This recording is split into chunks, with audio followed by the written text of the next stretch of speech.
It's plant time. It's time for plants. It's plant time. I need a jingle for my show. I don't.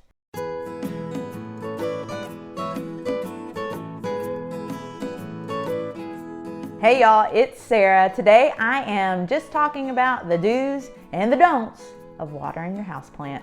Oh, here, a visual. Do water your plants. They will die dead.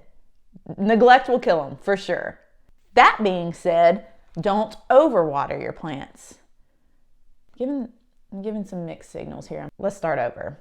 Don't overwater your plants. What I mean when I say don't overwater is if you are checking on your plant and you see that it is sitting in water or the soil is wet, then put the watering can down. Put it down. Don't water them. Don't let them sit in water. What I mean when I say that is if they're just, well, I think that's pretty self-explanatory. Don't let them sit in water, right? Did I mention that you don't let your plants sit in water? Most of the time, the problem that people have with houseplants is going to be not enough light and overwatering. The roots will literally, they will rot. They will get too soggy, too wet, and your plant will die. Now they'll die if you don't water them too. I do the finger test. That was a little silly. I go around and check on my plants about 2 to 3 times a week, just sticking my finger in the soil to see if the soil's wet or not. If it's if I detect a little bit of moisture, I'm not going to water it. I'm going to remember that plant saying, "Oh, I got you the end of this week, okay? I got you, girl." That's what I say to them. I don't say that to them. I should talk nicer to them. So you fingered your plant and you have determined that it needs water. It's dry, you pick it up and it's light. It's time to water. So do water all the way through. You don't want to just give it a little bit because you're worried that, I got in your head and you're thinking you're going to overwater it. So you are going to take your watering can and you are going to water it up real nice. You want to water it all the way around, and then you want the water to go through. It's very important that the water goes all the way through. Do have a plant pot with a drainage hole. This is key to your success in the plant game. This will keep your plant from sitting in water if they have that drainage hole so that water can escape. Otherwise, you're going to have to dump your plant upside down after you water it to make sure that you're not leaving too much water in it. I think I might have finally explained not overwatering. Maybe. I just want you to keep in mind that most houseplants can tolerate a bit of a drought, but very few can survive a drowning. You know what I'm saying? Here's my twins that I drowned, and they're not doing well, y'all. I don't know if they're gonna make it. I'm cutting off yellow leaves pretty regularly. That's not a good sign. So they might not make it. When you're watering, do take this opportunity to check on other needs that your plant may have. Are there yellow leaves that you need to cut off because they're ugly? Or dust on your leaves? If yes, clip the ugly off and maybe give your plants a bath. Do take the opportunity to clean your plants while you're watering. When they're outside, they are getting rainwater on them, right? In their natural environment, the rain is washing those leaves off. Well, inside you might notice that they're getting kind of dusty. So the easiest way for me to get that dust off is to give it a shower. Sometimes if I don't want to move the plant and it's got bigger leaves, I might wipe it off with a damp cloth. But watering day is a good day to do that because you're doing wet things with your plant. If you have showered your plant, then you're going to want to make sure that those leaves dry off because we don't want a fungus among us. So you want to put it in a room that has just a ceiling fan or something. Just get some movement on the leaves so that they'll get all the water off. I do it during the day as well because the sun will kind of help dry off those leaves too. That's all there is to say about that. Fungus. Do consider your plant. Is this a succulent type plant with those big old juicy leaves? That plant might not need as much watering. because they're storing water in their succulent leaves. Do consider the pot that it is in. Is it a terracotta pot? Because we know that terracotta pots will wick the water away from the plant. So you may be watering that one more often. Do consider the size of your pot. Is it a little pot?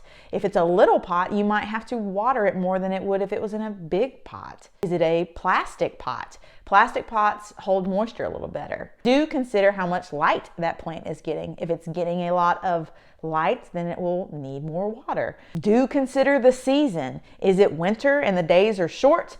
Probably is not going to need as much watering. I generally pull back on watering during the winter time, and I will group them all together in my brightest spots in my house so that I know that they're getting the light. Now during the summer, I can back them away from the windows, and I probably should because it gets hot here. Did I talk about the soil? Oh yeah, do consider what kind of soil they're in.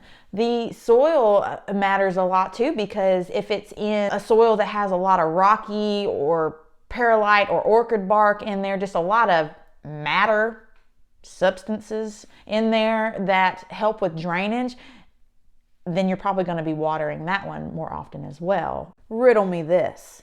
You got a plant.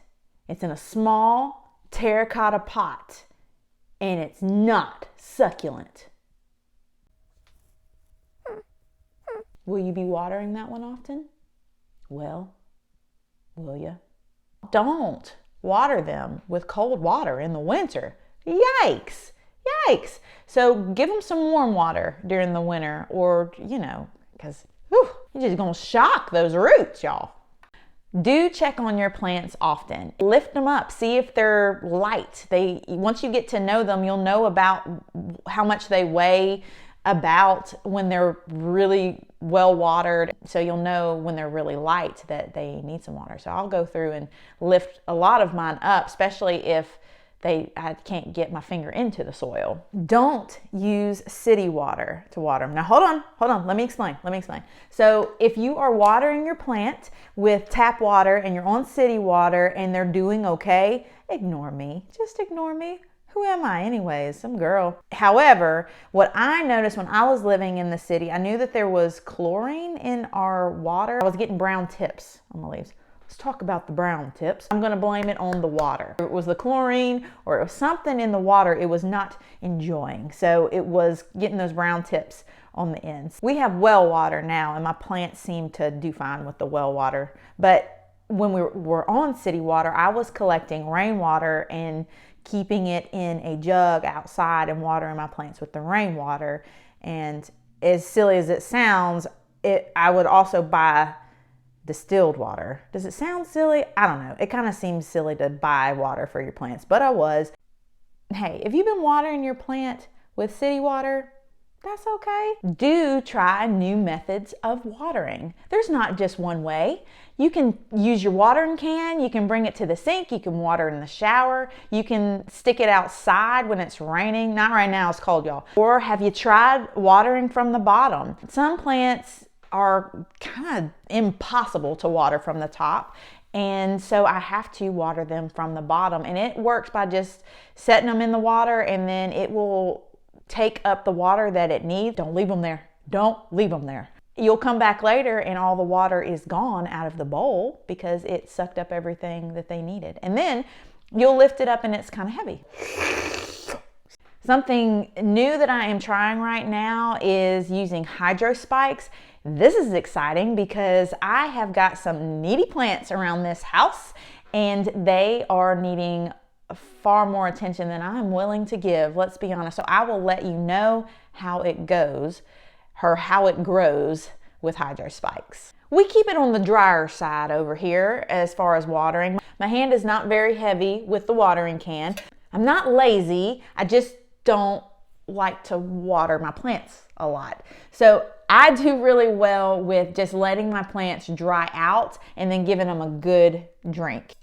Not all my plants love it, and I get rid of those plants because I ain't got time for that. But this hydro spike thing that I'm trying right now could be the answer to my needy plants. I'll call a plant needy if it needs a lot of water. I don't like them very much. It's also good to have a good watering routine during the winter because the humidity is down and all that stuff. So you want to make sure that you're keeping them well watered. But don't overwater, don't underwater. Don't do it wrong. Do it right, don't do it wrong. These are the do's and don'ts of watering. Do's and don'ts, y'all. I like to use cachepots. Cachepo. I will keep them in their nursery pot that they come in as long as they will let me. I will put them down into their cover pot like this. So I'll come around and I'll water it, come back later and I will dump out the water. And so don't forget to do that. If you use cover pots like I do, don't forget to go back and dump the water out because, well, then they'd be sitting in water and that's not good. The biggest do and don't from this is do check on your plants. Don't ignore them. You're not going to know exactly how much you're needing to water them unless you're checking on them. You will learn very quickly that some need more attention than other ones. That wraps it up for my video of do's and don'ts of watering. Hopefully it was helpful. If it was, please let me know. I love hearing that y'all are enjoying my videos, or if you're learning anything, or if it's inspiring you, please let me know. This is so much fun, guys. So I remember I told y'all last week that I was gonna be doing a video on my favorite houseplant, but it wasn't ready to be watered. And one thing I'm not gonna do is water a Hoya when it doesn't need to be watered. So we'll catch up with that next week, okay? See y'all later. Bye.